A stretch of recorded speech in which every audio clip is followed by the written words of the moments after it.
Has anybody done the elder interview yet? You started it? My name is Paul Rykken. I'm a history teacher at Black River Falls High School. I came to Black River in 1990, right in the wake of Act 31. We began the process of trying to integrate in a more natural way within our curriculum things related to Native history, Native culture. A distinct advantage being in Black River because the Ho-Chunk Nation has its government here. 20% of our students are Ho-Chunk. So our school is pretty diverse. We're rural, but we're diverse. We had definitely a fair amount of racial tension in this school in the 90s.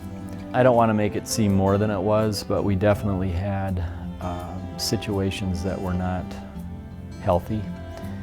And it's been fun to watch that evolve because we've really moved in a pretty positive direction, I believe, as far as the relationship between the tribe and the school.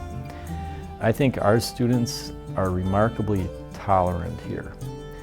I like to think it's because of some of the work that we've been doing. What we wanted to get away from in our curriculum was simply adding this in. We didn't want to do that, and we wanted to instead start incorporating it or integrating it. And I think that was the unique thing that we did. I make it a point at every opportunity that I can to hand out a copy of Act 31 to the teachers. I just feel like you have to repeat and repeat and repeat, and keep it on people's plate, otherwise they can forget in a hurry. Because we are crowded. I mean, the curriculum is crowded. There's no doubt about that. And we've had this discussion here a lot. History is a subject where you can get into kind of the coverage trap. I mean, if you get into that idea that you have to cover everything, it's impossible. There's no way you can. We need to teach less and teach it better instead of trying to do this big, broad thing. And I think that's what is really affecting young teachers right now. They're feeling overwhelmed with how much is in there that we have to teach. But I think we got to get past that.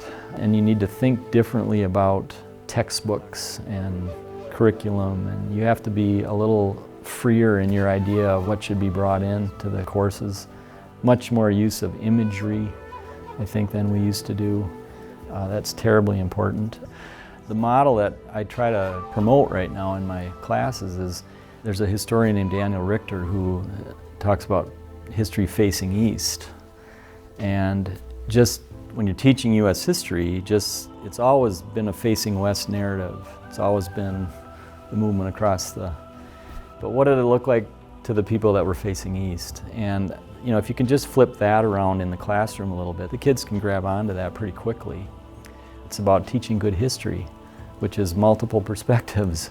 So that's kind of the road we've gone down, and people will come up to me and say, well, you know, we don't deal with Act 31 a lot in our school because we don't have Native students. And of course that's just exactly wrong thinking, because Act 31 really was not aimed at Native students. It was aimed at the non-Native audience of Wisconsin that didn't understand the Native history. I mean, that was the premise of it, to help those that are non-Native understand this story, because it's absolutely, I don't know how you could understand Wisconsin history without this story. It seems impossible to me. Wisconsin, it's kind of the epicenter of Indian country. You kind of got it all right here.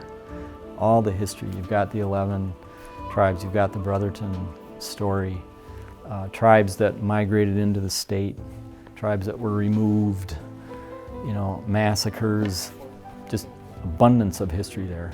If you're going to teach the American story, this has to be included. It cannot be added on, it cannot be extra. And frankly, I think it needs to be a K-12 environment of doing that. And one of the things we're working on this year is trying to expand this outside of the social studies area. So you can look at your literature program, your art program, your music program.